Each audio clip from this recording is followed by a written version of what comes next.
အလုံးသောသူတော်ကောင်းပေါင်းတို့လည်းမြတ်စွာဘုရားရှင်ကိုယ်တော်မြတ်ကြီးဤအဆုံးအမနဲ့အညီအပမဒေနဘိက္ခဝေသံပါဒိဋ္ဌဘိက္ခဝေငါ၏ချစ်သားတပည့်များတို့တဲ့အပမဒေနမမေ့မလျော့မပေါ့ဆသောတတိတရားဖြင့်အစဉ်အောင်းမေ့ပြီးတော့နေကြပါလို့ဘုရားကမကြာခဏဆုံးမလေးရှိနော်အဲ့တော့သူတော်ကောင်းတို့လည်းအပမဒေနသံပါဒိဋ္ဌဆိုတာကြားဘူးလားဘယ်တော့မှကြားဘူးလဲအေးသီလယူတိုင်းကြားနေရတာနော်အဲ့တော့ဘို့လိုပြောရင်ဘုန်းကြီးတွေနဲ့တွေ့တိုင်းကြားနေရတာပေါ့ဟုတ်လားကြားတော့ကြားနေတယ်နော်ကြားတဲ့အတိုင်းမသိရင်ကောနေရကြပါမလားကြားလဲကြားပါတယ်သိလဲသိပါတယ်သိတဲ့အတိုင်းမကျင့်ပြန်ရင်ကောအဆင်ပြေမလားအဲ့တော့ပထမကြားအောင်ကြိုးစားရမယ်ဟုတ်ပြီနော်သုတ္တဝါဘုရားကဒီလိုပြောတယ်သုတ္တဝါအရိယသာဝကောဘုရားရှင်ရဲ့အဆုံးအမတွေကိုလိုက်နာကျင့်သုံးနေတဲ့အရိယသာဝကတွေရဲ့အဆုံးအမတွေကိုသုတ္တဝါကြားဘူးသူဖြစ်ရဘာလို့လဲလူကြားဘူးပြီးရင်ကြားတဲ့အတိုင်းပါလို့သိရအောင်ပဲနော်အစင်မကျော်နဲ့ဟမ်ကြားတဲ့အတိုင်းဘယ်သူကိုယ်တိုင်သိရမှာသူများပါဇက်လမ်းမဆုံးစေနဲ့ကျေးဇူးရှင်ဘုရားဆရာတော်ဘုရားကြီးပြောတာအားလုံးကြားဥပါတယ်နော်အဲ့ဒါလည်းဆရာတော်ဘုရားကြီးကသူ့အယူဆသူ့ဝါဒသူ့လမ်းကြောင်းသူတီထွင်ပြီးတော့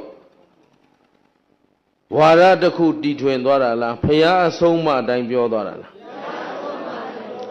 ဘုရားကလည်းတဲ့တဲ့လေးပြောတာပဲဘုရားတကဘုရားတွေထဲမှာပထမဦးဆုံးနေ့ကပြောခဲ့တယ်လေတို့ဘုရားပါလေအညံ့ဆုံးလို့ပြောတယ်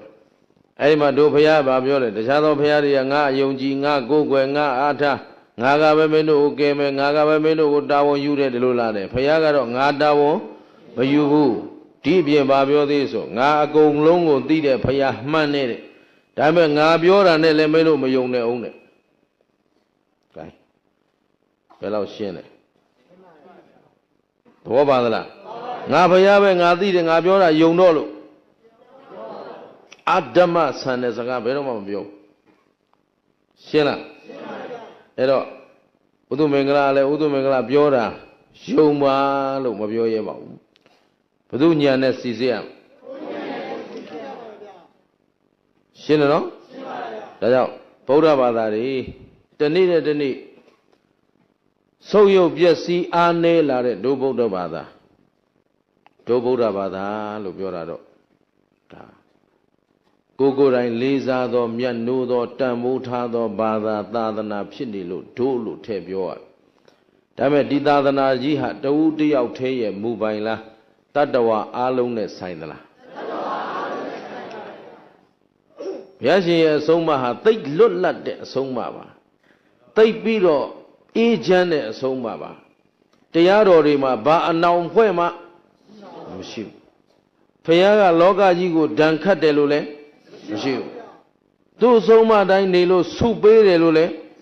မရှိဘူးရှင်းသလားဘုရားကဘသူတွေကိုဘာဆုတွေပေးခဲ့တာရှိသလားမရှိဘူးဘုရားပေးတာမဟုတ်ရှင်သာရိပုတ္တရာပညာအရာမှာဣတရက်ဘုရားကချီးမွမ်းခံဖွင့်လိုက်တယ်အဲ့ဒီချီးမွမ်းခံဖွင့်လိုက်တာဟာရှင်သာရိပုတ္တရာကိုမျက်နှာလိုက်ပြီးတော့ပေးတာလားရှင်သာရိပုတ္တရာကျင့်ကြံအားထုတ်မှုရဲ့အောင်မြင်မှုရလာလားအေးသူပညာအရာဣတရက်ဖြစ်အောင်တသင်္ချေနဲ့ကဘာသသိမ့်ပေးဆက်ခဲ့ရတယ်ရှင်းလားပြုပြင်ယူခဲ့ရတယ်ကိလေသာတွေကိုတွန်းလှန်ခဲ့ရတယ်မိတွေကိုဘာဖြစ်လဲမနေ့ကမိတတိဟမ်မပြောခဲ့ဘူးလားဘယ်ကမိတော့မြို့ထဲလောင်တဲ့မိလားတောထဲလောင်တဲ့မိလားဈေးထဲလောင်တဲ့မိလားဘယ်မိတော့ဒွါရ6ပေါက်ဘယ်သူစီမှာရှိတာလဲ ခင်ဗျားတို့စီမှာရှိတဲ့ဒွါရ6ပေါက်သည်အမြဲတမ်းတတိတာမရှိရင်လောင်းနေဟုတ်ပြီနော်ဒါဖြင့်ဒွါရ6ပေါက်ရှိတိုင်းလောင်ရောလားဟင်ဒွါရ6ပေါက်ရှိသူတိုင်းလောင်သလားဘယ်လိုလူလောင်တော့တတိမရှိတဲ့လူမှာအဲ့ဒီဒွါရ6ပေါက်နဲ့ပတ်သက်ပြီးတော့လောဘဒေါသမောဟကိလေသာတွေမဖြစ်ဘူးလားဖြစ်သောနောက်ကတောကပရိဒေဝဒုက္ခဒေါမနတဥပယာစဆိုတဲ့မိတွေလောင်းလာဒွါရကလောင်တာလားမေ့လို့လောင်တာလားကဲတတိပညာရှိတဲ့လူကြတော့ဒီဒွါရ6ပေါက်အသုံးချသွားတာပဲမျက်စိနဲ့စင်းတဲ့တိုက်ပါစိတ်ပေါ်မြင်စိတ်ကလေးရဖြစ်ပြက်ရှုတဲ့ဉာဏ်ကဲသုံးလိုက်စမ်းနော်အလုံးနားလည်အောင်သွားမှာရှုတာကဉာဏ်ကိုဗျရှုတာပါလေဉာဏ်အဲ့ဒီဉာဏ်ဝင်လာတဲ့အချိန်မှာလောဘဒေါသမောဟကိလေသာဖြစ်သေးလားမဖြစ်တော့လို့မြင်စိတ်ကလေးကဖြစ်ပြဲရှုတဲ့ဉာဏ်ကမဲ့ဒီလိုသုံးတာမဲ့ဆိုတာကိလေသာကိုပယ်တတ်တတ်တဲ့သဘောရှိတယ်ရှင်းလားသူ့ကြောင့်လောဘဒေါသမောဟမဖြစ်ဘူးဆိုကြတဲ့ကတည်ငါမဖြစ်တော့တည်ငါမဲ့ပေါ့ဟမ်အလုံးစုံမဖြစ်တော့ဘူးဆိုတော့အလုံးစုံအတွက်ပြီးပြည့်စုံတဲ့မဲ့ပေါ့ဒီလိုပြောမှာပေါ့ရှင်းတယ်နော်အဲ့တော့လောဘဒေါသမောဟဖြစ်နေတဲ့လူဟာပူလောင်သလားအေးချမ်းသလားလောဘဒေါသမောဟမဖြစ်တဲ့လူဟာအဲ့ဒီဓမ္မကလည်းသူများပြောနေလားကိုယ်တိုင်သိရမှာလားကိုယ်တိုင်ခံစားပြီးသိရမယ်လောဘဖြစ်နေတဲ့အချိန်မှာပူသလားအေးသလားပြန်ရခါပြီးတော့လောင်မြိုက်နေတာရှက်ပြဘယ်နေရာမှကနာမငြိမ်တော့ဘူးလောဘသမားရှင်းတယ်နော်ဒေါသသမားခက်ထန်နေတယ်ကြမ်းတမ်းနေတယ်လောင်မြိုက်နေတယ်ပုံမှန်အမှုအရာကိုမရှိတော့ဘူးဒါဖြင့်သူကိုယ်တိုင်ပူလောင်နေပြီဆိုတာမသိကြဘူးလားအဲ့ဒါကိုသတိထားကြည့်ရမယ်ရှင်းတယ်နော်သူတို့ဘာတွေဒေါသဖြစ်နေပြီဆိုလဲသတိထားကြည့်ဩကြည်သန်းတော်တော်စောစောကတော်တော်လှတဲ့ရုပ်အခုတော့ညိုပုတ်ထော်လန်းဟမ်တော်တော်ကြမ်းတမ်းကုန်ပြီစကားတွေကလည်းရုပ်ရည်ယူပကာယနဲ့မလိုက်အောင်ခက်ထန်ကြမ်းတမ်းလာပြီရိုင်းဆိုင်လာပြီရှင်းသလားဒါလေးကြည့်ပြီးဩသူ့လိုဒေါသမဖြစ်အောင်ငါကြိုးစားမှာပဲဒေါသတရားဟာအမတန်ဆိုးပါလားဆိုတာဘယ်သူကိုယ်တိုင်သိရပါအားလုံးကြည်နပ်သလားဖျားပြောလို့လောဘဒေါသမောဟဆိုးတာလားတကယ်ကိုလောဘဒေါသကဆိုးနေတာလားဘယ်မှာရှိတယ်လို့ဘုသူတဏ္ဍာမှာရှိတာလို့အေးအဲ့ဒီလောဘဒေါသလေးတွေဟာအချိန်တိုင်းတော့ကိုယ်ထဲမှာရှိနေတာတော့မဟုတ်ဘူးတိုက်ဆိုင်လာမှထတောက်မိจิตဘူးကလေးတခုဟိုတုန်းကလို့ပေါ့ဥရု၃ပါးခံသည်ပေါ့သိလားအဲ့ဒါပါလေနတ်သမီးမိจิตโอเคဒါကိုလူတွေနဲ့ကိုမအဆင်ပြေတာနော်အဲ့တော့ဥရု၃ပါးခံသည်နတ်သမီးမိจิตနော်အဲ့ဒါမိจิตဆံလေးထုတ်မိจิตဘူးတစ်ဖက်မိจิตဆံကင်တာလောင်မလားဟမ်မိจิตဘူးမှလည်းပါရှိတယ်ရမ်းရှိတယ်လောင်တတ်တယ်မိจิตဆံမှာရောရမ်းရှိတယ်လောင်တတ်တယ်သူကသူလောင်ပြီလားမလောင်သေးဘူးဟမ်ချစ်လိုက်တော့သူတို့နှစ်ခုတိုက်လိုက်တော့လောင်သွားတယ်ရှင်းသလားအခုလေသူတော်ဟောင်းတို့ဦးဇင်းတို့မှာလောင်တတ်တဲ့တရားယင်ထဲမှာရှိနေတော့တိုက်ရင်မတိုက်ရင်ဘယ်မတိုက်အောင်နေကြ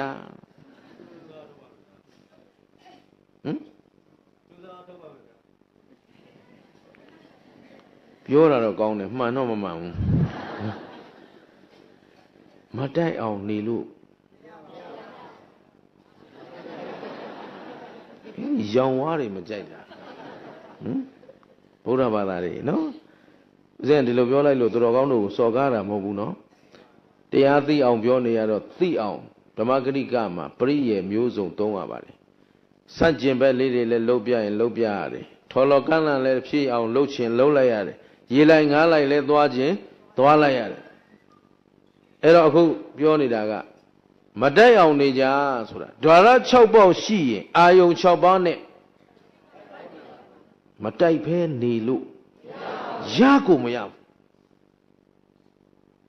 ရှင်းလားရှင်းပါဗျာဒါဖြင့်မတိုက်အောင်နေလို့တော့ မရဘူးမလောင်အောင်လုပ်လို့တော့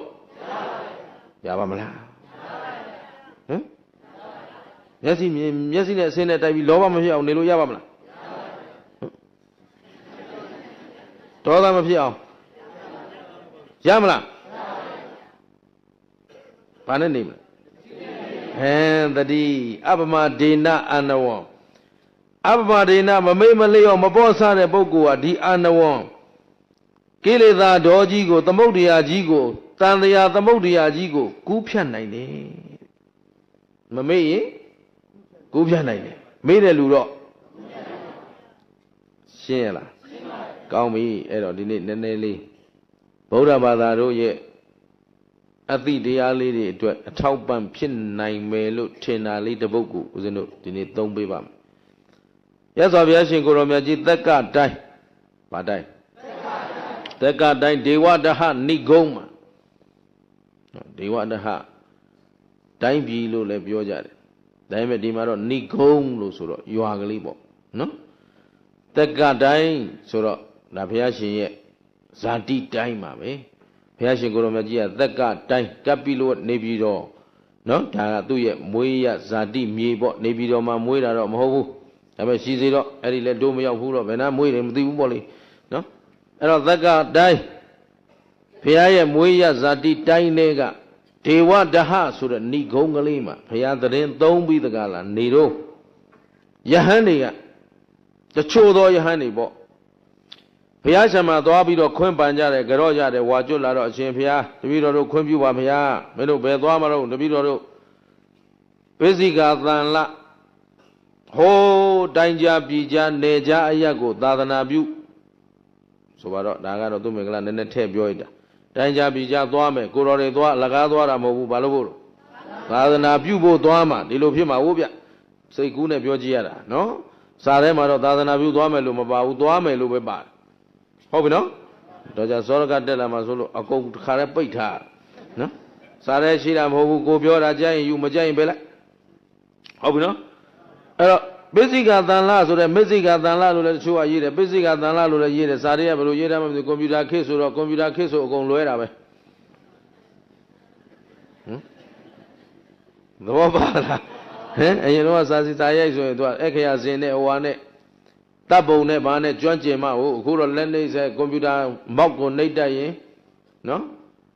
ရိုက်နေကြတဲ့အမျိုးဆိုတော့စာကစီရင်လဲအမှားကြီးပဲဖြစ်တာများတယ်ဘယ်သူစီအလုံးမအဆင်မပြေဘူးအဲ့တော့ရေးလာတဲ့စာအုပ်တွေကလည်းဟိုဟာတစ်မျိုးဒီဟာတစ်မျိုးဆိုတော့စာအုပ်နဲ့သာကြည့်ပြီးလမ်းဆုံးနေရင်တော့အကုန်ကျွန်းလုံးမောက်ကုန်ဖြစ်တော့မှာပဲအဲ့တော့စီစစ်ကြဖို့လဲအချိန်တန်ပြီရှင်းတယ်နော်အဲ့တော့တိုင်းကြားပြည်ကြားဆိုကြပါစို့နေကြအရက်ကိုသွားတော့မယ်ဆိုပြီးဖះကိုသွားကြော့တယ်ခွင့်ပြုပါဆိုတော့အေးမင်းတို့အဲ့ဒါလို့တခြားအရက်ကိုသွားကြတော့မယ်ဆိုရင်မင်းတို့နောင်တော်ကြီးကိုကြော့ပြီးပြီလားနောင်တော်ကြီးရှင်သာရိပုတ္တရာနောင်တော်ကြီးကဘယ်သူလဲရှင်သာရိပုတ္တရာဆိုတာကပညာအရာမှာအေးတဲ့လက်ရတော်ယံဒီလိုပေါ့လေဒါကကိုယ့်အကိုတတ်မှတ်သမုတ်ကြတာပေါ့နော်ဘုရားကတော့မင်းငါလက်ရဘက်ကနေသက်တော်ဆောင်မင်းကဘယ်ဘက်ကနေသက်တော်ဆောင်ဒီလိုမထားပါဘူး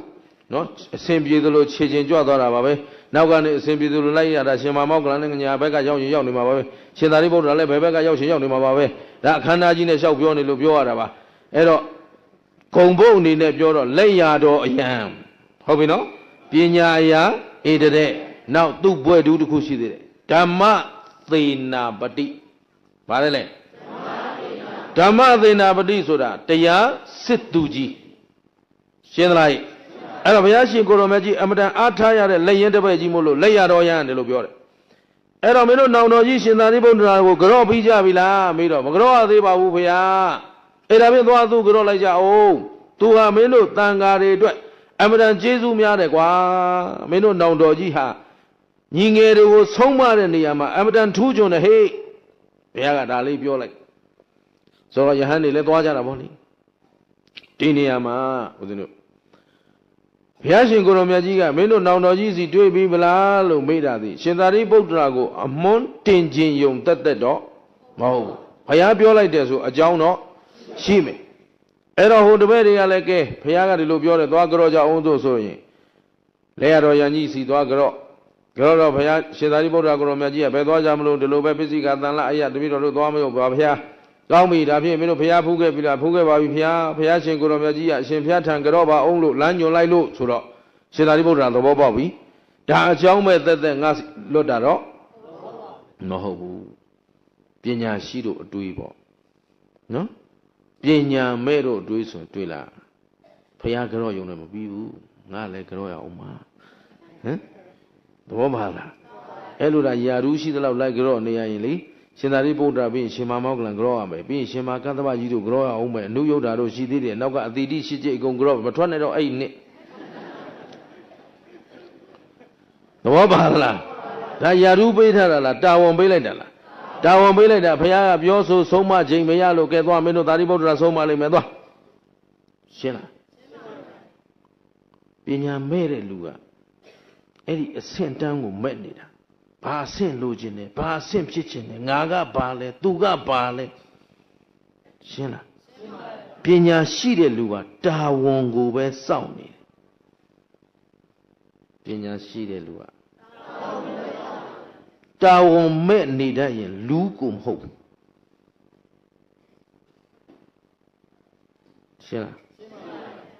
ရှင်းလားဒီစကားကိုဟမ်လူဆိုရင်လူသားတာဝန်ကြည်ရမယ်ဗုဒ္ဓဘာသာလို့ဆိုရင်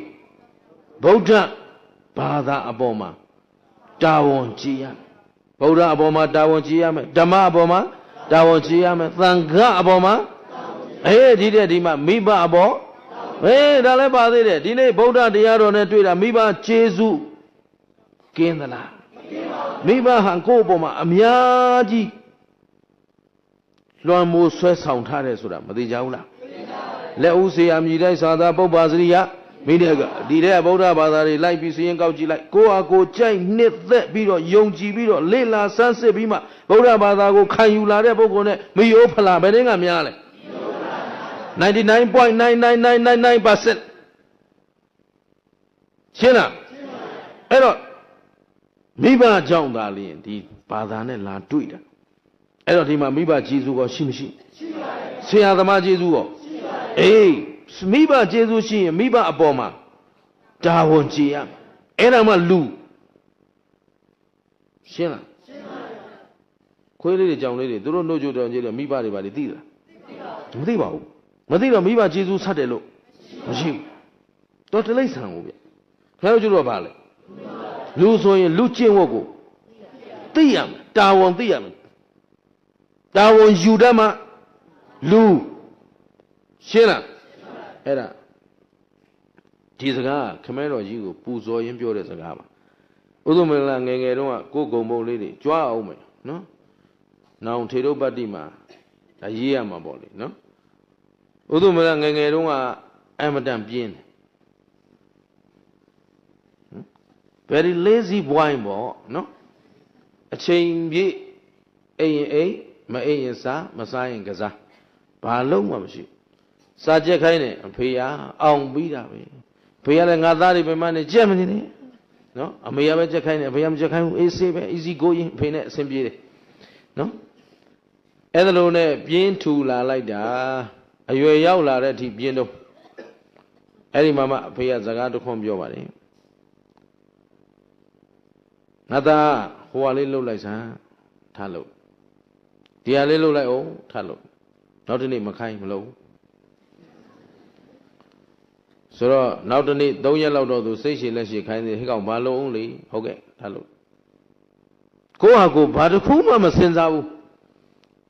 အိမ်အမိုက်တွေပြည့်နေဩအမိုက်တွေပြည့်နေပဲနေပါစေလေးရှောင်သွားမယ်ဒီနားမရှိဟိုနားနင်းသွားမှာပဲနော်အဲ့တော့ဖေးပါပြောလေဆိုတော့ဟဲ့ကောင်လေခိုင်းမှလှုပ်တတ်တာလူမဟုတ်ဘူးပါခိုင်းမှလှုပ်တတ်တာလူမဟုတ်တော့ပါရှင်းသလားအဲ့ဒီစကားတစ်ခွန်းနဲ့ဥဒုမင်္ဂလာအလုတ်ရှာလှုပ်တတ်လာပါတယ်ဒါတစ်ပိုင်းနောက်တစ်ခါဟိုးခစ်ကြီးပြက်ပြီးတော့ပေါ့လေရေခင်းနေပါလေပြောညှိနေမှာဆိုလို့မပြောဟိုခစ်ပြက်ပြီးတော့နော်ဘာလုံးမှလှုပ်เสียမရှိတဲ့အချိန်ဖေကပြောပြန်ပါတယ်တခါ မင်းဘာမှမလုပ်ဘူးလားဘာလို့အောင်မလဲဖေဟာဒီချိန်ဘာလို့မှမရှိဘူးဘယ်သူမှလဲမဟုတ်ကုန်မှာတွင်းဆင်းမယ်ဆိုတော့လည်းဆင်းစရာမရှိဘူးဟိုနေရာလည်းသိမ့်ထားဒီနေရာလည်းသိမ့်ထားဟိုနားလည်းမသွားရဲဒီနားလည်းမသွားရဲပေါ့နော်မြို့ထဲရောက်တော့လည်းအကုန်စားစရာမရှိလို့မှငတ်နေပါလေဆိုဘာလုံးမှပေးစရာမရှိဘူးဆိုတော့ဘာမှမရှိပဲဘေးဘယ်နဲ့လုံးမှလဲဆိုတော့အေးရှိမှလုံတတ်တာလဲယောက်ျားကောင်းမဟုတ်ဘူးရှိမှလုံရမှာမဟုတ်ဘူးกว่าတဲ့ဘယ်လိုလုပ်ရမလဲရှိအောင်လုပ်ရမှာအမလေးပြောသမ်းပါဒီလောက်လမ်းညွန်ထားတာမှမဖော်တာဘူးဆိုရင်လည်းမတတ်နိုင်ဘူးရှိမှလုပ်ရမှာလားရှိအောင်လုပ်ရမှာလားယူတီသူများပေးမှလုပ်ရမှာမဟုတ်ဘူးကိုယ်တိုင်ရှာပြီးလုပ်ရရှင်းသလားသဘောပေါက်သလားဒီခေတ်ကြီးလောက်လှုပ်เสียပေါ်တာဒီခေတ်ကြီးပဲရှိတယ်ဟုတ်လားမဟုတ်လားဘယ်ပေါင်းစုံကလိုနေတာဘယ်နေရာမှမကောင်းဘူးအကုန်ပြည့်စည်နေတာအဲ့ဒီပြည့်နေတာတွေကိုကိုနိုင်တဲ့ရှုထောက်ကနေပြုပြင်ဖို့ကြိုးစားရင်မရဘူးလားတာဝန်ယူတတ်ရင်တာဝန်မရှိဘူးလားဦးဇင်းတို့ကဒီခေတ်ထဲမှာမွေးလာတာသိတ်ဂုံယူတယ်ဘာဖြစ်လို့ဆိုလှုပ်เสียတယ်တပုံကြီးပဲရှင်းလားခေတ်ကောင်းကြီးထဲမှာအကုန်တိုးတက်နေရင်တောင်ကိုဘာလုပ်ရမလဲစဉ်းစားရအောင်ပဲအခုစဉ်းစားကြရမလို့ဘူးလှုပ်เสียတွေကိုအများကြီးရွာကျိုးအများကျိုးသာသနာကျိုးလှုပ်เสียတွေမရှိဘူးလားအေးအဲ့ဒါကြောင့်ဗုဒ္ဓဘာသာတွေအိမ်မနေကြနဲ့တော့ရှင်းလားအိမ်နေလဲလောင်းနေတာပဲဟင်ထိုင်းနေလဲလောင်းနေတာပဲမိကငြိမ့်ရလားအလိုလိုငြိမ့်ပါလားငြိမ့်အောင်ငြိမ့်မှငြိမ့်ပါလားငြိမ့်အောင်ငြိမ့်မှရှင်းသလားသဘောပေါက်သလားကောင်းပြီကြည့်ရှင်သာရိပုတ္တရာထံကိုသွားတော့ပညာရှိကြီးပြီဩဒါဖခင်ကငါ့ကိုတာဝန်ပေးလိုက်တာပဲသဘောပေါက်ဒါပြင်ငါရှင်တို့တဲ့ငါညီတို့မင်းတို့တိုင်းကြားပြည်ကြားနယ်ကြားတပါးသောတိုင်းပြည်ကိုသွားမယ်ဆိုရင်တပါးသောတိုင်းပြည်မှာတို့ပညာရှိတွေရှိတယ်တဲ့အဲ့တော့ပညာရှိသည်သူတော်ကောင်းတွေကမင်းတို့ကိုဘယ်ကလာသလဲမေးရင်ဖျားစီကလာတယ်ဖျားထံကလာတယ်သက်ကတိုင်းကလာတယ်ဒီလိုများပြောလိုက်ရင်မင်းတို့ကိုမေးခွန်းနေမေးလိုက်မယ်မင်းတို့ဘုရားရှင်ကိုတော်မြတ်ကြီးကဘယ်လိုဆုံးမလေးရှိသလဲပါတယ်လေအဲ့ဒါ key point ပဲနော်တော့ကျက်ဘုရားရှင်ကိုတော်မြတ်ကြီးရဲ့မင်းတို့ဘုရားဝါဒဘာလဲဒီလိုမေးမယ်ဘယ်လိုဆုံးမလေးရှိသလဲလို့လဲမေးလိုက်မယ်စာထဲမှာတော့ဒီလိုနှမျိုးလာဦးဇင်းတို့ကြိုက်တာကဘုရားရှင်သည်ဝါဒရှင်မဟုတ်ရှင်းလားဘုရားရှင်ဟာသူကိုယ်ပိုင်ဝါဒကြီးတည်ထွင်သွားတာလားဝါဒဆိုတာကိုစီရဲ့ကြံစီတွေးတောမှုကနေဖြစ်ပေါ်လာတဲ့ကိုယ်ပိုင်အယူအဆကိုဘာခေါ်လဲဝါဒခုကဘုရားပိုင်တဲ့အယူအဆလားမဟုတ်ဘူးဒီဓမ္မတွေကဘုရားမပွင့်လဲရှိတယ်ဘုရားပွင့်လဲရှိတယ်သို့တော့ဘုရားမပွင့်တော့တို့မှသိခွင့်မရဘူးဘုရားပွင့်လာမှသိခွင့်ရတယ်သို့တော့ပွင့်သွားတော့ဘုရားတိုင်းဟာထူးခြားဆန်းပြတဲ့တရားတွေကိုတစ်မျိုးစီသိသွားကြတာလားတစ်မျိုးတည်းအကုန်သိသွားတာလားဘာဖြစ်လို့လဲတစ်မျိုးတည်းရှိတာတရားကရှင်းသလားတကယ်အရင်ကသဗ္ဗေသင်္ခါရအနေစာဒီတစ်လုံးတည်းပဲရှိတယ်ရှင်းလားသင်္ခါရဆိုတာအကြောင်းကြောင့်ဖြစ်လာတဲ့အကျိုးတရားကိုသင်္ခါရတရားဆိုတာအကြောင်းကြောင့်ဖြစ်လာတဲ့အကျိုးတရားကိုသင်္ခါရတရားဒါမို့ခင်ဗျားတို့ခန္ဓာကြီးလဲပါလဲသင်္ခါရတရားအကြောင်းမရှိပဲဖြစ်သလားဖြစ်ပါဘူးကံစိတ်ဥရုအာဟာရအကြောင်းဘယ်နှပါလဲမှန်တော်ဗုဒ္ဓရဲ့တာဝကတပိသားတာဝကဗုဒ္ဓဘာသာဝင်အစစ်ဆိုရင်ဘုရားရဲ့အဆုံးအမထဲမှာရှိတာတော့ဒုက္ခန္တာဖြစ်ကြောင်းဟာအကြောင်းဘယ်နှပါပဲရှိတယ်ကံအပြန်အလှန်မီးနေတာပဲရှင်းတယ်နော်အဲ့တော့အဲ့ထဲမှာမနေ့ကဘာကိုပြင်ခိုင်းလဲစိတ်ကိုပြင်ခိုင်းတာစိတ်ပြင်လိုက်ရင်စိတ်အစင်တန်းမြင့်လာရင်ကံအစင်တန်းလဲကံအစင်တန်းမြင့်ရင်ဥရုအစင်တန်းအာဟာရအစင်တန်းရှင်းလားသဘောပေါက်သလားအမြင်ကျယ်ကျယ်နဲ့ဓမ္မရှုထောင့်ကနေကြည့်ရင်ဒီနေ့တိုးတက်နေတဲ့နိုင်ငံတွေတိုးတက်နေတဲ့လူမျိုးတွေအစင်တန်းမြင့်နေတဲ့လူမျိုးတွေကြည့်လိုက်စိတ်ဓာတ်အစင်တန်းမြင့်လို့ရှ ရှင်းသလားသဘောပေါက်သလားအိတ်တမစ္စရိယနဲရင်နဲသလောက်တိုးတက်တယ်ဗျာရှင်းသလားမေတ္တာကရုဏာမုဒိတာဥပေက္ခအာကြီးရင်အာကြီးသလောက်စင်တမ်းမြင့်လာတယ်တိုးတက်လာတယ်ရှင်းသလားဟာဘယ်သူတွေဒုက္ခရောက်သလဲလူလိုက်ပြန်ပြီးဒေါ်လာဘီလီယံချီပြီးတော့တို့ဖြင့်တကြက်ထုတ်ဖို့ကိုတော်တော်စဉ်းစားနေတယ်1000ထည့်ရင်ကိုနာမည်3ခါလောက်អော်ခိုင်းရှင်းလားစင်တမ်းမရှိတဲ့လူမျိုးနည်းနည်းလေးလှုပ်ထားရင်အများကြီးပေါ်လွင်ခြင်းတယ်အလုတ်အပြည့်အကြီးကြီးလှုပ်ထားပြီးရင်တာဝန်မယူတော့ရှင်းလားသဘောပေါက်သလားဒီတိုင်းထားမလားပြင်းမလားပြင်းပါဗျာအားလုံးသိပြီးတော့ပြင်ကြစေခြင်းနဲ့လူကြီးတွေကိုမပြင်နိုင်ဘူးဆိုရင်ကလေးတွေလမ်းညွှန်မှုပေးခဲ့ပါဦးသဘောပါလားကိုမကိုဝန်ခံရတဲ့တတ္တိရှိရမယ်ရှင်းသလားအများအတွက်ကိုကြိုးစွန့်ရတဲ့တတ္တိရှိရမယ်ဝေချေဥစ္စာဒနာနဲ့ဂုံတရက်တွေကိုတန်ဖိုးထားမှာလားကိုချင်းသိက္ခာကိုတန်ဖိုးထားမှာရှင်းသလားအဲ့တော့ကောင်းပြီအဲ့တော့ဝါဒဆိုတဲ့စလုံးကိုဖြုတ်လိုက်မယ်နော်အဲ့တော့မင်းတို့ဘုရားကဘယ်လိုဆုံးမလေးရှိသလဲလို့မေးလိုက်မယ်တဲ့အဲ့ဒါလို့မေးခဲ့ရင်ဘုရားရဲ့အဆုံးအမအတိုင်းမင်းတို့ဖြေနိုင်မှာမလားတဲ့ဘုရားကိုမစွတ်စွဲဘုရားအပေါ်မှာအထင်မလွဲအောင်စွတ်စွဲခြင်းကင်းအောင်ဟုတ်ပြီနော်တန်တရားမရှိအောင်မင်းတို့ဖြေနိုင်ပြီလားလို့ရှင်သာရိပုတ္တရာကမေးတယ်ရှင်းသလားအဲ့တော့ဘုရားဘယ်လိုဆုံးမသလဲလို့မေးရင်မင်းတို့ဖြေနိုင်ပြီလားလို့မေးတော့ယဟန်ကြီးကအရှင်ဘုရားတဲ့အရှင်ဘုရားထံကဒီအဆုံးအမကိုယူကြဖို့တပည့်တော်တို့မိုင်ပေါင်းများစွာကနေလာပြီးတော့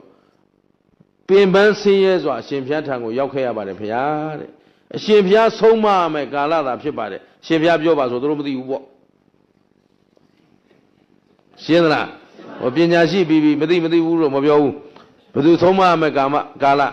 အရှင်ဘုရားဆုံးမမယ်ကာလဖြစ်ပါတယ်ဘုရားတဲ့အရှင်ဘုရားပြောမှဟောမှပဲသိမှာပါဘုရားပြောတော့အေးဒါဖြင့်နားထောင်ကြရတယ်မင်းတို့ကိုအဲ့ဒီလိုပညာရှိလူပညာရှိယဟန်ပညာရှိကတိုင်းသဘာသားတွေကမင်းတို့ကိုမေးခဲ့ရင်မင်းတို့ဖြေလိုက်တယ်ဘုရားရှင်ကိုတော်မြတ်ကြီးသည်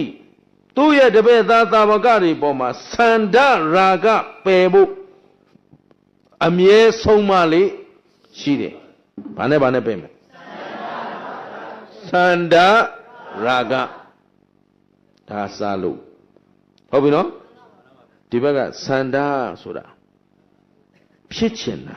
လိုချင်တာတောင်းတတာအဲ့ဒါဘာခေါ်လဲသန္ဓဖြစ်ချင်စိတ်ကလေးရှိတယ်သန္ဓလိုချင်စိတ်ကလေးရှိတယ်သန္ဓတောင်းတနေတဲ့သန္ဓရှင်းတယ်နော်ဒီဘက်ကမဖြစ်ရမနေနိုင်မလုပ်ရမနေနိုင်မရရင်မနေနိုင်ရာဂရှင်းသလားဖြစ်ချင်တာကသန္ဓမဖြစ်ရင်မနေနိုင်တာကရာဂဆိုတော့သန္ဓကစပြီးမီးပွားလေးကြတယ်ရာဂကမီးတောက်တယ်ရှင်းသလားသဘောပေါက်သလားအစာလိုပြောရင်တော့သန္ဓရာဂဆိုတော့ဒီဘက်ကတောင်းတမှုစပြီးဖြစ်ချင်တဲ့သန္ဓမဖြစ်ရရင်မနေနိုင်တာကရာဂဖြစ်ချင်တာကမဖြစ်ရမနေနိုင်တာကရှင်းတယ်နော်မင်းကပြောတယ်ဝေဒနာပစ္စယတဏှာဆိုရင်သန္ဓလာပြီတဏှာပစ္စယဥပါဒံဆိုရင်လောင်ပြီရှင်းသလားယာဂမိတွေဟုံတောက်လာပြီးတော့ဥပါဒနာပစ္စယကာမဘဝဆိုရင်ကာယကဝစီကမနောကနေမလုပ်တော့ဘူးလားအဲ့တော့စားခြင်းနဲ့စိတ်ကလေးကသန္ဓမစားရမနေနိုင်တာကရာဂရှင်းသလားမြင်ကျင်တာကမမြင်ရမနေနိုင်တာကတွေ့ကျင်တာကမတွေ့ရမနေနိုင်တာကအိတ်ချင်တာကမအိတ်ရမနေနိုင်တာကရှင်းလားအဲ့ဒီမီးတွေလောင်လာရင်ခင်ဗျားတို့ပူလောင်မလားအေးချမ်းမလားမီးလောင်နေပါပြီဆိုမှတော့ပူလောင်မှာပေါ့ခုမီးကဘယ်နေရာလောင်နေလဲ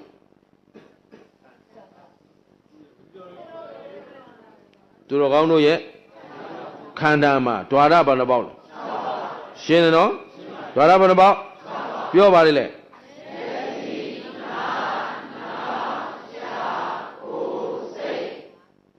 ပြန်ပြော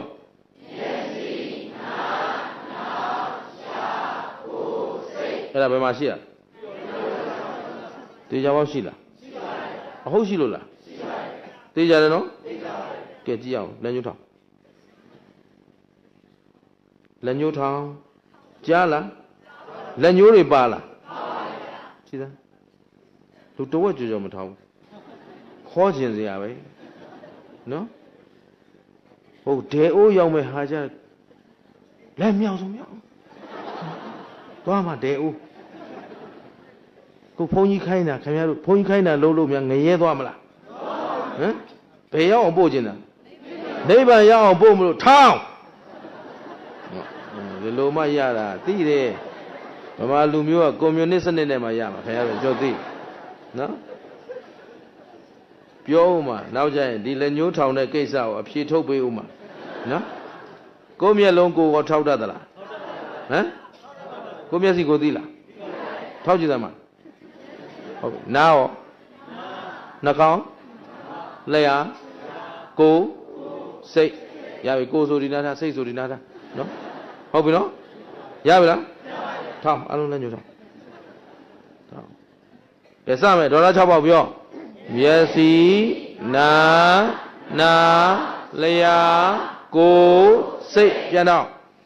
အဲ့တော့မျက်စိနာလျှာကိုယ်စိတ်โอเคထောင်းတာဓွာရ6ပေါက်ဆိုတော့အာယုံဘယ်နှပါးရှိတယ်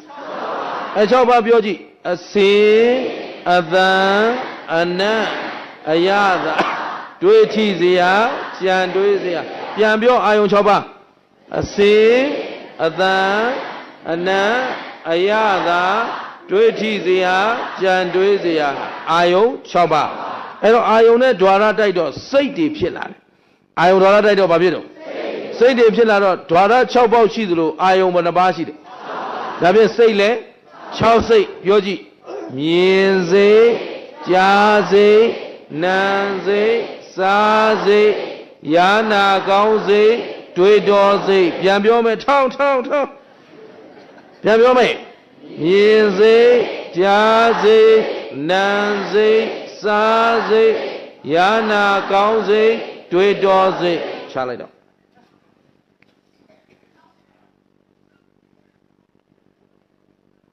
လက်ညှိုးထောင်လို့ပြောလို့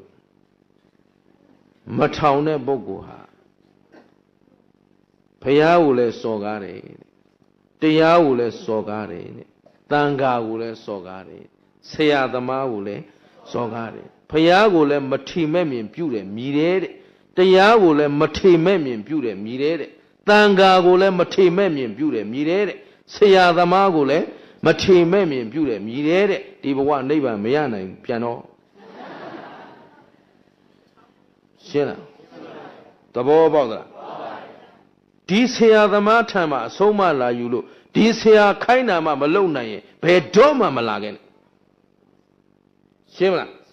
သဘောပေါက်သလားသိသေးကြတဲ့တရားမှာဒါ test လုပ်ကြည့်တာခင်ဗျားတို့ကလောနောက်နှစ်တရားပွဲပေးသင့်မပေးသင့် test လုပ်ကြည့်တာ90ရာခိုင်နှုန်းတော့မထောင်တဲ့အတွက်မသိကြပါဘူး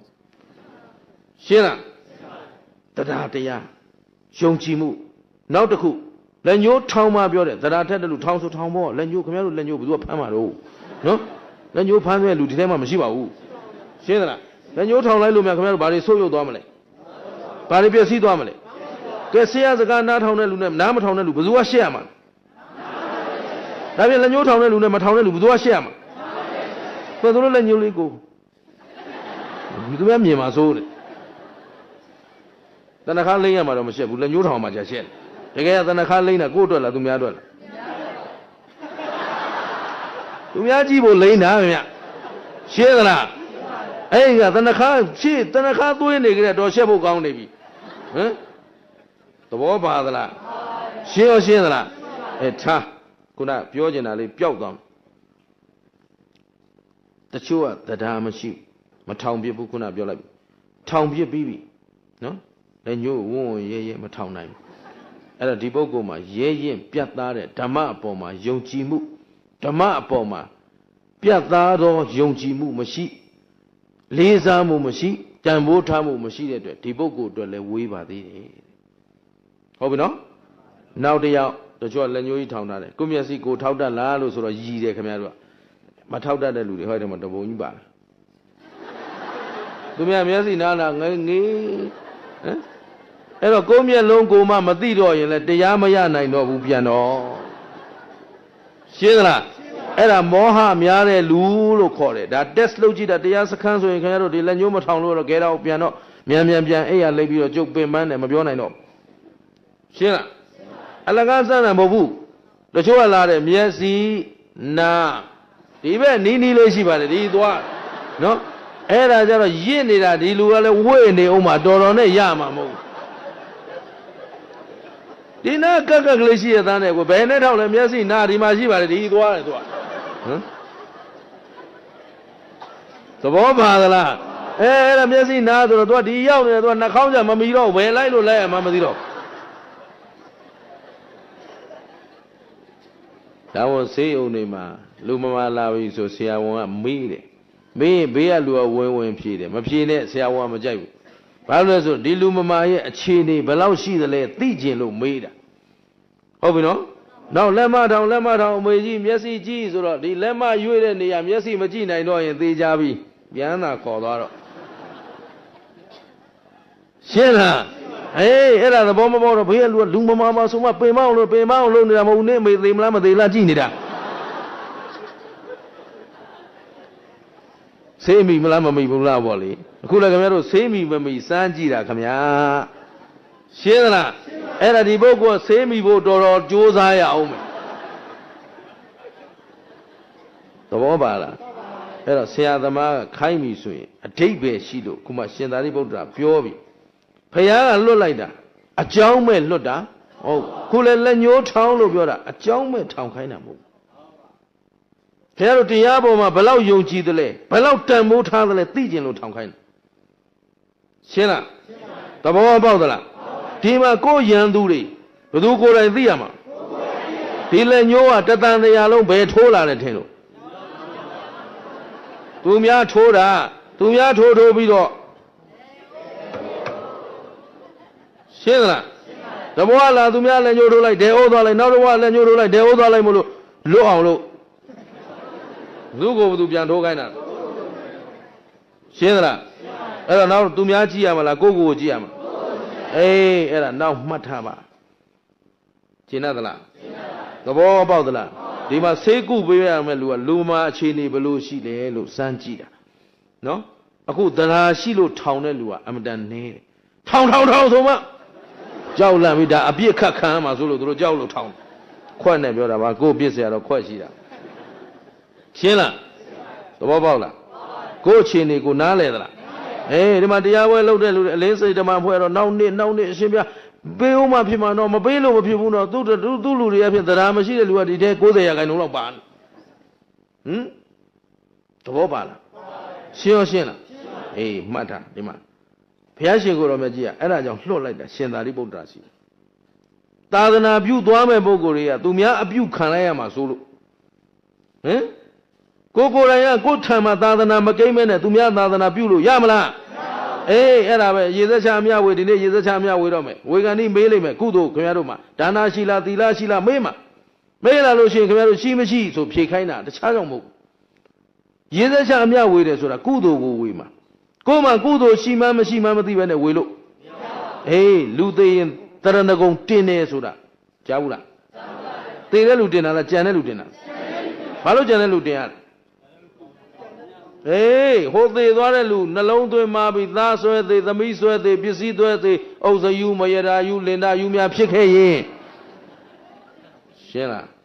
ဒါတော့ရှင်းအောင်ပြောရမှာလေဥစ္စာယူဆိုလဲအိမ်သားမခွာဘူးအဖိုးကြီးကောင်းချတဲ့နေရာဆိုရင်လည်းမခွာဘူးအဖွားကြီးကောင်းချသွားတဲ့နေရာဆိုရင်လည်းခွာဘူးညတို့အိမ်ထဲကပက်ကြီးအိမ်မြောင်တို့ပိုးဟတ်တို့ပင့်ကူတို့ဆိုအဲ့ဒါပဲအဖိုးကြီးတွေဖွားကြီးတွေရှင်းသလားဒီထဲကိုတန်ရောစဉ်တွေ့လို့ဒီအိမ်ထဲကဘယ်မှမခွာဘူးရှင်းသလားသဘောပေါက်သလား အဲ့လိုမဟုတ်ဘဲနဲ့ပိဋ္ဌာဖြစ်နေတဲ့ပုဂ္ဂိုလ်များရှိခဲ့လို့ရှိရင်အမျှဝေရမယ်ဒါပေမဲ့ဒီမှာသေသွားတဲ့လူတွေသောကပရိတွေဘာတွေဖြေပြီးငိုကြွေးပူဆွေးနေကြတော့သူတို့မှကုသိုလ်တွေလားအကုသိုလ်တွေလောဘဒေါသဆိုတာအကုသိုလ်အဲ့အကုသိုလ်ကြီးအမျှဆိုဟောဒေဝဇောက်ထိုးဆင်းယုံရှိတာပဲရှင်းလားအဲ့တော့ emergency ကုသိုလ်အရေးပေါ်ကုသိုလ်လုပ်ပေးရတယ်ဗုဒ္ဓံတရဏံကိစ္ဆာမိဆိုတဲ့ကုသိုလ်ကနေတဲ့ကုသိုလ်မဟုတ်ဘူးရှင်းလားဒါမှမဟုတ်ခင်ဗျားတို့ဘာပရိမှဘယ်ကာထာမှစိတ်နေစရာမလိုဘူးယင်တဲ့နှလုံးသားထဲကနေတတိယတိုင်းဗုဒ္ဓံတရဏံကိစ္ဆာမိဓမ္မံသံဃံဒါလေးသာယင်တဲ့နှလုံးသားတွေကကျေးဇူးသိပြီးတော့ရွတ်နေပါအန္တရာယ်လဲကင်းပါ၏ဘေးလဲရှင်းပါယုံလားသဘောပေါက်သလားဗုဒ္ဓံတရဏံကိစ္ဆာမိဆိုခင်ဗျားတို့နတ်စုံနတ်ပဲ့ဟိုကိုမျိုးရှင်တို့ဘာတို့အသာထားလိုက်ကိုကြီးကျော်တို့ဟိုမင်းပြူရှင်တို့တော့ကြနေကိုမျိုးရှင်တယ်ကိုမျိုးရှင်တော့ပြောတယ်ဟိုကောင်တွေမပြောဘူးဖြစ်နေမှာဆိုလို့အကုန်ပြော38ကောင်လုံးရှင်းလားအဲ့ဒီတတ္တဝါတွေမပြောနဲ့ဘလူးတော်မကတ်နိုင်ဘူးဗုဒ္ဓံတရဏံကိစ္ဆာမိပြီးပြီဒါနှလုံးသွင်းထားတယ်ဒါမှမဟုတ်သူမင်းကားတို့ဘယ်သွားဘယ်နေပါလို့ every time everywhere ready for die တေဖို့ဆင်နေမယ်ရှင်းလားဘယ်လိုဆင်နေပြပြီလား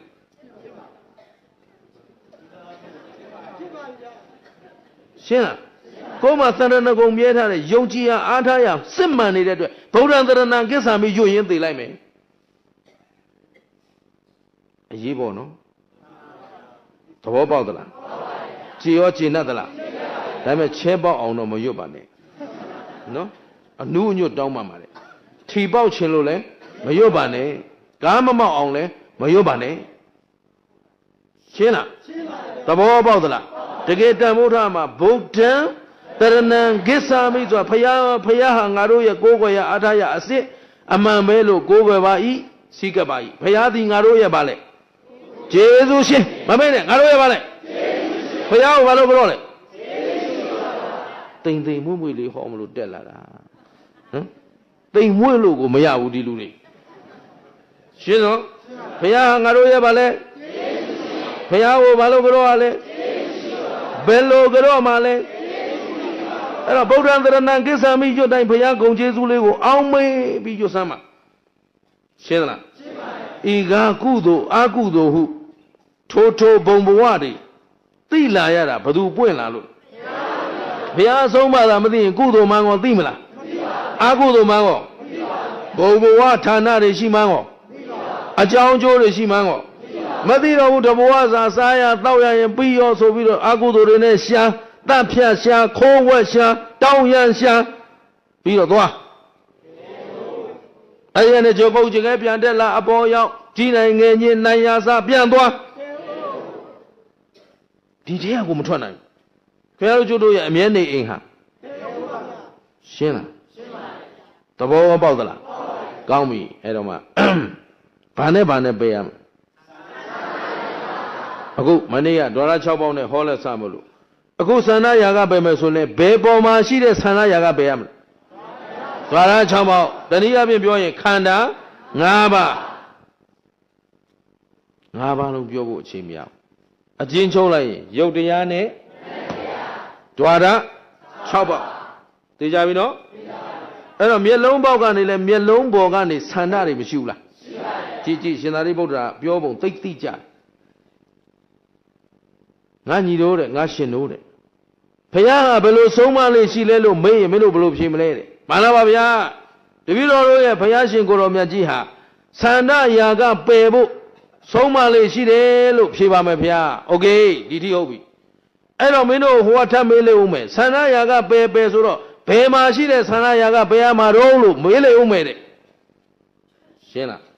ခုလည်းဦးဇင်းတို့သန္ဓယာကပယ်ဆိုတင်ပါဗျာတောင်းတမှုနဲ့ကြောင်းကြမှုဆိုတောင်းတမှုနဲ့ကြောင်းကြမှုဒါပဲပြောရကြတာတောင်းတနေတာဘယ်ကတောင်းတတာဒီဒွါရ6ဘောကတောင်းတနေတာခန္ဓာ5ပါးကကြောင်းကြနေတာဟောအေးအဲ့လိုတောင်းတမှုဘယ်မှာရှိကြောင်းကြမှုဘယ်မှာရှိသန္ဓဘယ်မှာရှိယာကဘယ်မှာရှိဒီပေါ်မှာရှိနေတဲ့သန္ဓယာကကိုပယ်ရမင်းတို့ဘယ်မှာရှိတဲ့သန္ဓယာကပယ်မလဲဆိုခန္ဓာ5ပါးမှာရှိတဲ့ Sana yaga Yone Bata de Down Damuri Shula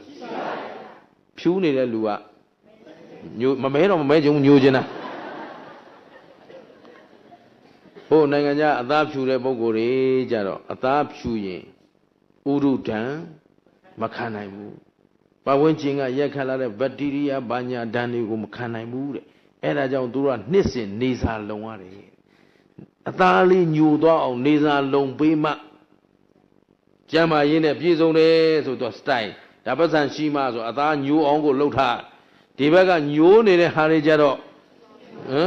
Jonya Lagoa Doru White. Nebia White. To a New Reniamolo White Loda. Hojaro Brown. Shela. And I never the white so young white Jarabe. Go die in a day, Mamadi. A day, Mamadi. A council or a shimmer. Johnnyara. The Bobadala. She or Shela. Era. Shure Lua, Nugene, Nure Lua, Fugene, Mine Lua, Nene Lua. Ware Lua, Paine Lua. Yeah, but do me a simply by the lane. Go on and go simply to Lumia Shila. I do make a lot of that simply. The Bobadala. She or Shela. Era. Peluma Machina Jau. One in a lua. Pain in a lua. The other in a Kamatan. Puede point no Arabo. Pain a lua. Pain no. A Yuji Pemulu Tailo Mia. Are you a nare? How we have a water luau? Walu Jaja? But I know get up below Luat, I know. The Bobala. She or Shela. He can go about this out. Doga this out. Water lule. Paine lule. Chure lule. Nyore lule. Kanda maye about this out. Doga this out. Jima doga this ala. Neroa doga this ala. Jiji and doga this out. Jima dogala, Nema dogala. Where you have baby? Where can I? Shena. Hello, Chita. Hurricane Aboma, young never that be down the Murium Shula. With an never that down the Moor. Tinya never that down the Moor. Dabi Kananga down the Mushimishi. Me alone never that down the Moor. None never that down the Moor. Nay, lady down the Moor, Camaro Duania, Sanda Raga. Shena. Down down the area, let the ghetto. Party would down down the area. Eh, Daru, Mali, the Yopshi, Masobu. To get down in a down down. I only, I don't do in the other, Bariji Bele. I also account here. Sheila. No other number one. Machino, Balau Pshi. How you alone the down down be. How for you gone at the Kumamio? Manila Lena, you ye. Oh, say you ye. Mabiola. I don't know about you, Basora Gadella, so of your GD, Lubio GD, Tari do me you. Do I you hold it? Do marry where you. The whole Badala. Do I hope Lena you, Mayra you read or Mabau? Do ma you read or Mare Shila. Aba Ukamia, Lubio Gidi, the balloon, the clay jumbo near. Hey, mainly by my mamma, she went a balloon clay boa. To a post hole, eh? She and I, a pie Mahoda had a post hole, eh? Era Kama, you correct me. Shena, Era Doa, Daro, say that name tomorrow, Yin Gigi Biolu Miauli, Dow the Muya Bolubio, Dolema Biodamu, no? Bujo Suro, Dadalo, Babioida, Era also you ye. Linda, you ye, Mayra, you ye, Kama, you ye. Okay, where you in Gambro? Did you look at Lu? The two of you that he can't jam a beauty as a mayor or သဘောပါသလားကဲဒီထဲကကြက်ပြည့်တဲ့လူတွေဟောနေရလားမပြည့်တဲ့လူတွေဟောနေရလားဟမ်ခုခင်ဗျားတို့ပြည့်တဲ့လူတွေမပြည့်တဲ့လူတွေလားခင်ဗျားတို့ကပြည့်တဲ့လူတွေဆိုတော့ကျုပ်ကအောက်ဆင်းပေးမယ်ခင်ဗျားတို့တက်နာဟောကြဟမ်ဘာလို့ကျုပ်လည်းမပြည့်ဘူးရှင်းသလားသဘောပေါက်သလားမပြည့်လို့ဒီမှာလိုက်ပြီးတော့ငါအမျိုးငါသာသနာလုပ်နေတာပေါ့ဘယ်ဟာမှလည်းမပိုင်မဲနဲ့သူကသူနေရကြဆိုလည်းပြီးတာပဲရှင်းလားသဘောပေါက်သလားကိုများခင်ဗျားတို့ဘယ်တော့မှအထင်မကြီးလိုက်ပါနဲ့အထက်ကမတွေးပါနဲ့ဟမ်မာနဟာအောက်တန်းအကျဆုံးတရားတဲ့ဘယ်အတွက်ပဲမာနရှိရှိပညာအတွက်ပဲမာနရှိရှိဥစ္စာအတွက်ပဲမာနရှိရှိရှင်းလားရှင်းပါပြီခင်ဗျားတို့မာနမရှိတဲ့လူကမရှိမာနရှိတဲ့လူကဘယ်မာနကောင်းဘယ်မာနမှမကောင်းဘူးရှင်းသလားသဘောပေါက်သလားအေးအဲ့ဒီမာနဟာသန္ဓရာဂကလာတာပဲရှင်းတယ်နော်အဲ့တော့အတူဖြတ်လန်းနည်းရသိအောင်ပြောလိုက်ရင်ငါတို့တောင်းတနေတဲ့သန္ဓအလုံးဒီဘာကိုတောင်းတနေတာလဲအာယုံမှမသိတော့သန္ဓနောက်ကဘာလိုက်လာလဲရာဂလိုက်လာရင်ပူလောင်ပြီရှင်းသလားပူလောင်ပြီဆိုတော့အနေမမှန်ရင်အသေးလည်းမမှန်ဘူးအနေမတက်ရင်ရှင်းသလားဆက်ပြောတယ်ရှင်သာရိပုတ္တရာကောင်းပြီတဲ့ငါရှင်တို့တဲ့ဒါဖြင့်မင်းတို့တခြားသောအရက်ကပညာရှိတွေကမေးကြလိမ့်မယ်ကွာဘယ်ပေါ်မှာရှိတဲ့သန္ဓရာဂကိုပယ်မှာလဲလို့မေးရင်မင်းတို့ဘယ်လိုဖြေမလဲတဲ့ဆိုတော့ခန္ဓာ၅ပါးအာယတနာ6ပါးဓဝရ6ပါးမှာရှိတဲ့သန္ဓရာဂကိုပယ်မှာလို့ဖြေပါမယ်ဗျာကောင်းပြီဒါဖြင့်အဲ့ဒီဓဝရ6ပါးမှာရှိတဲ့သန္ဓရာဂကိုပယ်ခိုင်းရင်မင်းတို့ဘုရားကဘာအပြစ်မြင်လို့ပယ်ခိုင်းတာတော့လို့မေးလိုက်မယ်တဲ့ဓဝရ6ပါးမှာသန္ဓရာဂတွေလာတော့ခင်ဗျားတို့ဘာတွေဖြစ်တော့လောဘဒေါသမောဟနောက်ကသောကပရိဒေဝဒုက္ခဒေါမနတဥပယတမလားဘူးလားသောကပူဆွေးခြင်းပရိဒေဝငိုကြွေးခြင်းဟင်ဥပယတတငွေ့လောင်မြိုက်ခြင်းတချို့ကနေတိုင်းလွှမ်းနေတာဟင်ရှင်းတယ်နော်မကျင်တဲ့လူကနေတိုင်းမကြည့်ဘူးမျက်ထောင်နေကြီးနဲ့ဘာလို့အောင်မလဲအန္တကြီးကြီးနဲ့သူကအဲ့ဒါတငွေ့လောင်နေတာဥပယတရှင်းသလားအဲ့တော့အဲ့ဒီဒေါသသောကတွေကတတ်ချလိုက်တာဒါမှမဟုတ်လို့မိမတွေကြတော့ပွားစီနဲ့လောင်တယ်မိမတွေကဘယ်လိုလောင်လဲသူကမကျေနပ်တော့ဘူးဆိုပွားစီမနဲ့လင်းလာပွားစီအိယာဝင်ပွားစီအဲ့တော့ယောက်ျားတွေအနာမကတ်တော့ဘူးရှင်းသလားယောက်ျားတွေကြတော့ဆိုခဲ့စီမြဲစီဆိုတော့ကျိတ်ပြီးတော့မြုံပြီးလောင်တောင်းယောက်ျားများဟာအသေးကျွမ်းကုန်တာများတယ်ဖြည့်စေးမရှိဘူးဗျသဘောပါသလား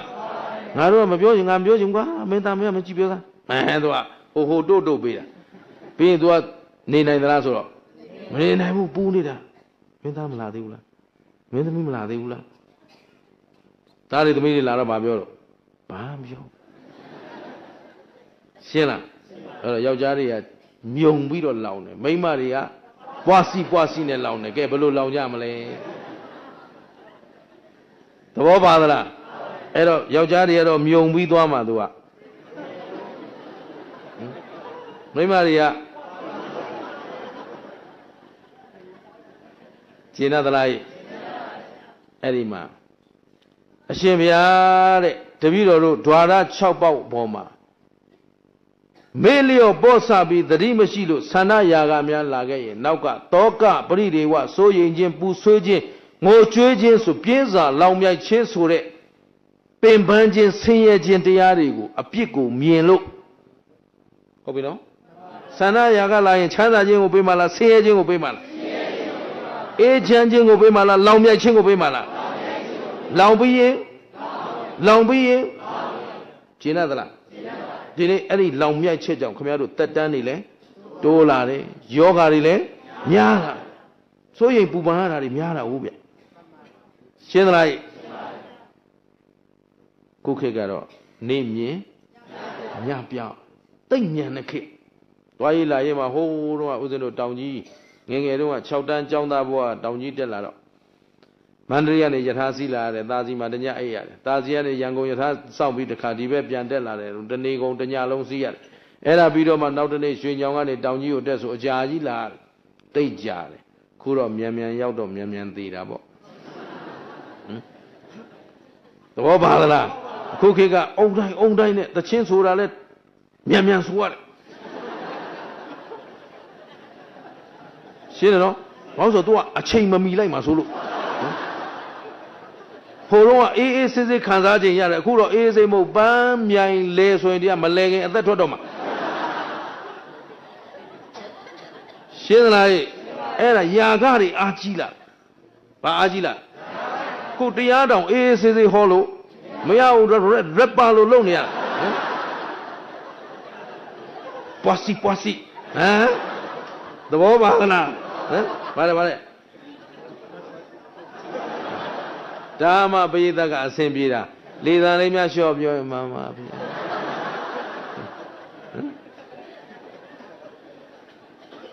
ပြောပါတယ်ဆရာတော်ကြီးတွေခဏခဏသတိမင်းအသက်တိုးလိမ့်မယ်နော်တဲ့တရားကိုရှည်ရှည်ဩနိုင်အောင်ငါရှင်လုံးတဲ့ငါရှင်မင်းတန်ဖို့မင်းသိတယ်တဲ့ကိုကတော့မူကြပါပဲဗာတန်ဖို့တွေတော့ဒုမသိဘူးဒုလုံးနိုင်သမျှဒုလုံးနေတာပဲဒါပေမဲ့ဖြည်းဖြည်းလျှော့ဟောလေသံလျှော့ဟောတိုးတိုးပြောတဲ့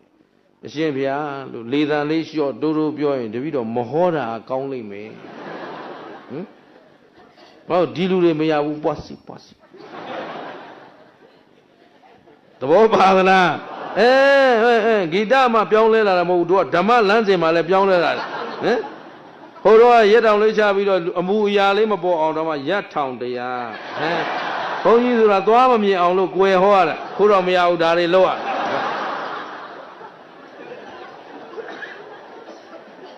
ကျင်းတယ်နော်အဲ့တော့ရှင်ဘုရားရက်ထောင်တရားမှန်ပါဗျာတပည့်တော်အကုန်ဖတ်ဘူးမှတ်ဘူးပါတယ်ဗျာခင့်တဲ့အညီ rapper ပါပဲကဲမြုံပြီးသွားကြမလားပွားစီသွားကြမလားဒါဖြင့်မင်းငိမ့်အောင်ငိမ့်အောင်ကျင်းတယ်နော်အဲ့တော့ဘယ်ပေါ်မှာလောင်နေတာခန္ဓာပေါ်မှာလောင်ဓွာရဘယ်နှပေါက်အဲ့လိုလောင်ပြိုင်ချင်းကြောင့်ဆန္ဒရာဂကြောင့်ပူလောင်ခြင်းငိုကြွေးခြင်းပူဆွေးခြင်းဆိုတာတွေမလောင်လားအဲ့ဒီအပြစ်တွေမြင်လို့ဘုရားကဒါပယ်ပါလို့ပြောတာဒါဖြင့်အကြောင်းကျိုးမရှိဘူးလားရှိပါဘူးဒါကြောင့်ဦးဇင်းတို့သင်ပေးတယ်တရားမသိတော့အတိတရားမရှိဘူးတရားမသိတော့အတိတရားမရှိတော့တရားနဲ့လျော့အောင်မနေတတ်ဘူးပြန်ပြောဘာလို့တရားနဲ့လျော့မနေတတ်တာအတိတရားမရှိတော့တရားနဲ့လျော့အောင်မနေတတ်ဘူးတရားနဲ့လျော့အောင်မနေတတ်တော့အပြစ်သိမှာတယ်လှုပ်သမျှကာယကံဝစီကမနောကံတွေမှာအပြစ်ဖြစ်တယ်ရှင်းသလားအပြစ်ဖြစ်တော့ဆင်းရဲတယ်သူ့အကြောင်းနဲ့သူ့အကျိုးခုခင်ဗျားတို့ဆင်းရဲခြင်းလားချမ်းသာခြင်းလားချမ်းသာခြင်းရင်အပြစ်ကင်းအောင်နေချမ်းသာခြင်းရင်အပြစ်ကင်းခြင်းရင်တရားနဲ့လျော့အောင်နေရမယ်တရားနဲ့လျော့အောင်နေဖို့အတွက်အတိတရားရှိရမယ်ဘာတရားအတိတရားဆိုတာဘယ်သူကိုယ်တိုင်သိတဲ့တရားတော့အတိတရားရှိဖို့တရားသိအောင်လုပ်ရမယ်ကျင့်တတ်သလားတရားသိထားတာတစ်ပိုင်းအတိတရားရှိတာကတစ်ပိုင်းတချို့တရားကိုကန်းကုံအောင်တတ်တယ်ဟုတ်ပြီနော်စာရိပေတွေအကုန်ရဟိုလူရေးတာလည်းသိဒီလူရေးတာလည်းသိဟိုနိုင်ငံရေးတာလည်းသိဒီနိုင်ငံရေးတာလည်းသိဟိုကျမ်းလည်းတတ်ဒီကျမ်းလည်းတတ်အကုန်တတ်ဒါပေမဲ့ तू လှုပ်လိုက်ရင်တော့တလွဲကြီးပဲရှင်းလားလောဘလည်းမနေဘူးဒေါသလည်းမနေဘူးမောဟလည်းမနေဘူးမာနလည်းမကင်းဘူးဟင်ဒါဆို तू မှာအတိတရား तू တရားတော့သိတယ်အတိတရားမရှိဘူးအဲ့တော့အတိတရားဘယ်သူကိုယ်တိုင်ရှိရမလဲအဲ့တော့တရားသိမှအတိတရားရှိမယ်အတိတရားရှိမှတရားနဲ့လျော်အောင်နေတတ်မယ်တရားနဲ့လျော်အောင်နေတတ်မှအပြစ်ကင်းမယ်အပြစ်ကင်းမှချမ်းသာမယ်အခုလည်းဒီတိုင်းပဲဘုရားကဒီအပြစ်တွေမြင်လို့ရှင်းသလားဘုရားခိုင်းခဲ့တာအကြောင်းမဲ့ဘယ်သူတွေအတွက်လဲသူ့အတွက်သူကတော့ဘောဓိပင်နဲ့ရွှေပလင်မာကလေးငြိမ်းသွားပြီကျင်းတတ်သလား သူကိစ္စပြီးသွားပြီ45ဝါလုံးလှုပ်ရှားခဲ့တာသူတာဝန်သူကိစ္စအတွက်လှုပ်တာလားအများအတွက်လှုပ်တာလားအဲ့ချိန်တော့မထားဘူးရှင်းသလားည300တရားရဲ့3ပုံ2ပုံလောက်ကလေးဒါ rest လုပ်တယ်ကျန်တဲ့အချိန်အကုန်လုံးကလောကအကျိုးကိုဆောင်ရွက်ခဲ့တာရှင်းသလားသဘောပေါက်သလားကောင်းပြီအဲ့တော့မှရှင်သာရိပုတ္တရာကိုရောမြတ်ကြီးကငါရှင်တို့တဲ့အဲ့ဒီတော့သူတို့ထမေးလေဦးမယ်တဲ့အဲ့ဒီအပြစ်ကိုမြင်လို့ဆိုတော့ဘယ်အကျိုးမြင်လို့ဘယ်ခိုင်းတာလဲတဲ့ရှင်းသလားအပြစ်တော့သိပြီဘာအကျိုးရှိသေးလဲတဲ့ခုခင်ဗျားတို့ဘုရားအဆုံးအမအတိုင်းနေရင်အကျိုးရှိမရှိဘာအကျိုးရှိလို့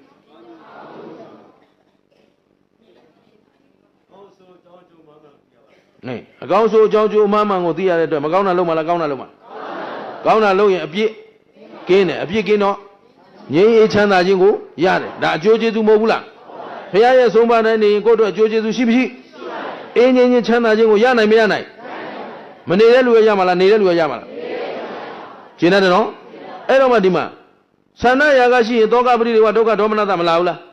ကဲသန္နရာဂမရှိတော့ဘူးဆိုသောကပရိဒေဝဒုက္ခဒေါမနတရဲ့ငြိမ်းအေးခြင်းကိုမရဘူးလားအဲ့ဒီငြိမ်းအေးခြင်းအကျိုးကိုမြင်လို့ဘုရားက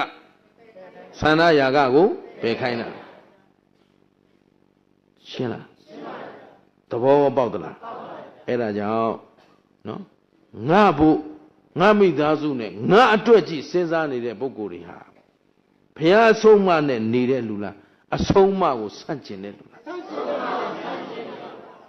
ကျင်သလားလူမှန်ရင်လူလိုသိရမယ်မနေ့ကပြောခဲ့ပြီကိုချင်းစာတရားရှိမှလူရှင်းသလားဘာစရာလူကိုယ်တိုင်ကိုချင်းစာပြီးဩငါဒီလိုဆင်းရဲတယ်လို့သူတို့လည်းမဆင်းရအောင်ဟုတ်ပြီနော်ငါဒီလိုအောက်တန်းကြနေတယ်လို့သူတို့လည်းအောက်တန်းမကြအောင်အမြဲတမ်းဒီလိုနှလုံးသွင်းပြီးကြိုးစားဖို့သိမသိသာသနာတော်နဲ့ထိတွေ့နေရင်သာသနာအပေါ်မှာတာဝန်ကျေရမယ်ရှင်းသလားဖယားကိုယုံကြည်ကိုးကွယ်စိတ်ကပ်ပါတယ်ဆိုရင်ဖယားအပေါ်မှာဖယားကတာဝန်ထားခိုင်းတာလားကိုယ်တိုင်အသိတရားနဲ့လားကျေနပ်ကြလားရှင်းရောရှင်းရလားဒီနေ့ဖယားကိုကိုးကွယ်နေတာချဲပေါက်ခြင်းလို့လားဟင်ဖယားချဲကနပေးမလားစင်လူတော်ကြီးကပြုံးပြတယ်ဆိုတာဟုတ်သလားဟမ်အဲ့လိုတခါလေးပြောအောင်မဟမ်စင်လူတော်ကြီးကထုထားတာကြာလာပါသူ့တိုင်းလေးသူနေတာဘယ်နဲ့ပြုံးပြတယ်ဆိုတာဒီကစိတ်ကြီးကြီးလေးလေးနဲ့သွားကြည့်ပြုံးကြည့်နေတာအဲ့ဒီယုတ်ကဘာဖြစ်လားပြုံးလာကိုကလွမ်းစေးပြီးငုံမဲလို့ကြီးဟောလဲမဲ့လာတာဟမ်မြင်းနေရတာဘာလို့အစင်းအာယုံဆိုတာလှည့်စားရတယ်အာယုံဆိုတာဘာတော့အဲ့တော့ဟိုဆင်းလူကြီးကလှည့်စားနေတာလားကိုကလှည့်စားနေတာကျေနပ်သလားသဘောပေါက်ရလားကဲသဘောပေါက်တယ်ဆိုခန္ဓာဘယ်နှပါဘယ်ချိန်ကြည့်ဖြစ်ပြီးရင်မြင်စိတ်ကလေးလည်းဖြစ်ပြီးတော့ကြားစိတ်ကလေးလည်းဖြစ်ပြီးတော့နာမ်စိတ်ကလေးလည်းဖြစ်ပြီးတော့စားစိတ်ကလေးလည်းဖြစ်ပြီးတော့ထိတွေ့စိတ်ကလေးလည်းဖြစ်ပြီးရင်ကြံတွေးစိတ်ကလေးဖြစ်ပြီးရင်ဘယ်ဟာမြဲလဲမြင်တတ်တဲ့သဘောကိုမြဲလားအစင်းရောမြဲသလားမြင်စိတ်ကိုမြဲသလားမျက်စိနဲ့စင်းတဲ့တိုင်းဘာစိတ်ပေါ်မြင်စိတ်ကလေးလည်းဖြစ်ပြီးရင်ရှိသေးလားဖြစ်ဘာမြဲလဲတောင်းတစရာလို့သာကြောင်းကြစရာရောဘာဖြစ်ချင်တယ်ကိုလှုပ်လို့ရလားဖြစ်ချင်မနေနဲ့အားလုံးကဖြစ်ပြီးရင်ရှင်းသလားဆန္ဒရာကလာစရာလိုသေးလားအဲ့တော့တရားအားလုံးကိုကြည့်လိုက်ရင်ဖြစ်ပြီးတော့အဲ့တော့မှယဟန်တွေကမှန်ပါဗျာတပည့်တော်တို့ဖြေတတ်ပါပြီအကျိုးလည်းသိပါပြီအပြစ်လည်းသိပါခုနအကျိုးအပြစ်နဲ့ပြောတာလေအကျိုးအကြောင်းခဏလေးထားဟမ်အကျိုးလည်းသိပါပြီအပြစ်လည်းသိပါပြီဆိုတော့ကောင်းပြီတဲ့ငါရှင်တို့တစ်ခုမှတ်သွားငါရှင်တို့ဆိုတော့ရှင်သာရိပုတ္တရာကသူယဟန်နေမှားနေတာဒါတော့ဥတုမင်္ဂလာကလည်းဒီဟာတွေကိုမှားနေတာနော်ယုံသည်ဖြစ်စေမယုံသည်ဖြစ်စေကြည်ညိုသည်ဖြစ်စေမကြည်ညိုသည်ဖြစ်စေကျေနပ်သည်ဖြစ်စေမကျေနပ်သည်ဖြစ်စေဘုရားရဲ့အဆုံးအမဖြစ်တဲ့အတွက်မှတ်ကိုမှတ်ထားတော့ဟုတ်ပြီနော်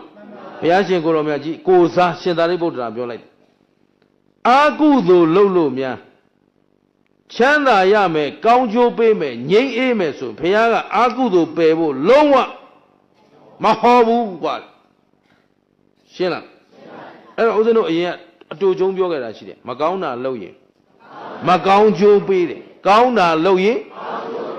ကောင်းတာလုပ်ပြီးမကောင်းကျိုးပေးတယ်လို့ဘယ်သောအခါမှယုံသလားတချို့အခုဘဝလေးကောင်းကြအောင်ဆောင်ကောင်းတာလေးလုပ်နေပြီးတော့ကောင်းကျိုးမရတော့တပည့်တော်တို့တစ်သက်လုံးဘယ်သူမှမဟုတ်တာမလုပ်ဘူးဒါပေမဲ့ဘာတစ်ခုမှမရဘူးဗျာကောင်းကျိုးမင်းကအခုမှဒီတစ်သက်မှမကောင်းတာမလုပ်ဘူးလို့အယောင်ဆောင်ထားရုံရှိသေးတာအဟုတ်ကောင်းတာမဟုတ်သေးဘူးကျင်းတယ်နော်မင်းအဟုတ်ကောင်းရင်ဒီညီးတဲ့အတန်ထွက်မလာဘူးရှင်းလားအဟုတ်ကောင်းနေတဲ့လူဆိုရင်ဘယ်လိုပဲလောကရန်လာသိနေတယ်ဩငါအကြောင်းမကောင်းခဲ့လို့အကျိုးမကောင်းတာပဲဒီဘဝကောင်းအောင်လုပ်နေရမယ်ဆိုပြီးတော့ဘယ်လိုအကြောင်းကြောင့်မှရင်းရင်ချင်းမရှိမှအဟုတ်ကောင်းတဲ့လူညင်းညူလာပြီဆိုကြတဲ့ဒီလူအဟုတ်ကောင်းတာမဟုတ်ဘူးကောင်းခြင်းအောင်ဆောင်းနေတာအကျိုးလိုလို့ညောင်ရည်သွားလောင်းတာညောင်ပင်ပူဇော်ခြင်းလို့မဟုတ်ဘူးရှင်းလားရှင်းပါဗျာသဘောပေါက်သလားညောင်ပင်ရေလောင်းရတဲ့အကြောင်းကိုသိလားဘောရီညောင်ကစုံလားပြည့်ရရေသွားလောင်းကြတယ်ညောင်နေသွားထောက်လှုပ်ချင်ရလျှောက်လို့နေဘာသိလို့မသိခင်ဗျားတို့ထုထားတဲ့ဆင်းတုတော်တွေထက်ဘောရီညောင်ပင်ဟာဘုရားရှင်ကိုတော်မြတ်ကြီးကပထမဦးဆုံးသူ့ကိုယ်စားကိုးကွယ်ခွင့်စီကပ်ခွင့်ပူဇော်ခွင့်ပေးခဲ့တဲ့ကိုဘွားတော် trademark အထိမ့်မှရှင်းလားတာဝတိပိစေတော်ကျောင်းတော်မှာဘုရားများစွာသတင်းသုံးတယ်ဘုရားမရှိတဲ့အခါဘုရားဘူးလာကြတဲ့ပုဂ္ဂိုလ်တွေဘယ်လူလို့လူမှမသိဘူးဘာပူဇော်လို့ပူဇော်ဆိုတာမှမသိတော့အရှင်အာနန္ဒာကဘုရားကိုတောင်းပန်တော့အာနန္ဒာတဲ့ငါကိုစားငါကိုဘွားငါမရှိတဲ့ခိုက်တကယ်ပူဇော်ခြင်းရင်တကယ်ပူဇော်တိုက်တာငါတို့ဘုရားရှင်တို့ရဲ့အောင်ရာဌာနဖြစ်တဲ့ဘောဓိပင်ဟာကိုဘွားတော်ပဲကွာလို့ဒီလိုပြောတယ်အဲ့တော့ကဆုံလာမှာဘာလို့လောင်းလဲဆိုတကူးရေကုန်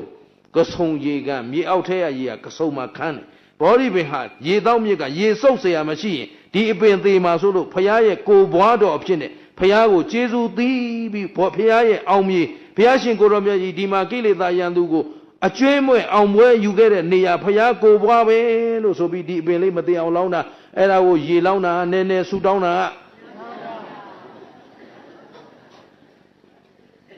ရှင်းလားသဘောပေါက်လားဒါမို့ချဲပေါက်ခြင်းလို့ဗုဒ္ဓံတရဏံကိစ္ဆာမိမရွတ်နဲ့လို့တခါလည်းပြောခဲ့တယ်ရှင်းသလားသဘောပေါက်သလားရှင်းရောရှင်းရလားဘသူကိုဘသူအားကိုးရမှာဂါထာမန္တမန္တရားကိုအားကိုးလို့မရဘူးဘုရားရှင်ကဂါထာပေးခဲ့တာရှိသလားမရှိရှင်းသလားသဘောပေါက်သလားဘသူကိုဘသူကျိုးကိုအားကိုးရမှာအားကိုးတော့လေဒီခန္ဓာအတဘောကြီးအားကိုးရမှာလားဘာအားကိုးဉာဏ်ရှိအောင်ဘယ်လိုလုပ်တတိထာဝရိယဆိုင်ပညာနဲ့ကြည်တနည်းအားဖြင့်သီလသမာဓိပညာသိက္ခာဘယ်နှရလဲဒါဖြင့်တကယ်အားကိုးရမှာဟောဒီခန္ဓာလားသိက္ခာ3ရပ်လားသိက္ခာ3ရပ်ကိုဘယ်သူကိုယ်တိုင်အားကိုးရမှာသူများသီလလားကိုယ်သီလလားဒီဘုန်းကြီးကသီလသိသိနေတာရှင်များသီလလေးနည်းနည်းပေးပါသဘောပါသလားတပည့်တော်အန္တရာယ်လုံးကျော်မေတ္တာပို့ပေးအောင်တော့ရမလားစီဝါလာဘတိုးတဲ့အောင်ရှင်များဆုတောင်းပေးအောင်လာဖို့ဒီလိုလာကလေးကရင်ကျုံနဲ့မဆိုင်ရှင်းသလားဘသူကိုဘသူအားကိုးမှာသီလကျင့်သလားအဲ့တော့ဒီနေ့မိငိမ့်ကြစို့ဘာလို့ကြမလဲမနေ့ကတော့မိသတိဒီနေ့မိငိမ့်မယ်ဘာနဲ့ငိမ့်မလဲဉာဏ်နဲ့ငိမ့်ရင်တတိထားကဲဒါဖြင့်ဟောခဲ့ပြီးသားတရားတွေကမေ့ပြရမှာလားမှတ်ထားဒွါရ6ပေါက်ဘယ်မှာရှိအဲ့ဒီ6ပေါက်လုံးဟာလောင်မြိုက်တတ်တဲ့တရားတွေဆိုတာမသေးကြဘူးလားမျက်စိမှာလည်းဆန္ဒရာဂရှိမရှိနားမှာရောဒါဖြင့်ခင်ဗျားတို့တတိထားမဲ့နေရာဘယ်နေရာဘယ်မှာရှိတာလဲကဲပြန်ကြည့်အောင်ထောင်းလက်ညိုးโอเคလို့ဖြစ်လားအမလေးသာရုဗျာဦးစင်ပြောတာနားထောင်လို့မဟုတ်ဘူးခင်ဗျားတို့ယင်တဲကဆန္ဒတရားတရားကုသိုလ်တွေပါနော်အားလုံးနားလဲသလားကဲထောက်ကြည့်လိုက်အားလုံးဒေါ်လာ6ပေါက်ပါလိမ့်လေ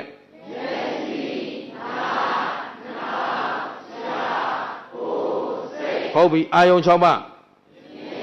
အစင်းအတန်အနတ် အရသာတွေးထီเสียကြံတွေးเสียအဲ့ဒါအာယုံခေါ်တယ်ပြန်ပြောအစင်တွေးထီเสียကြံတွေးเสียစိတ်6စိတ်မြင်စိတ်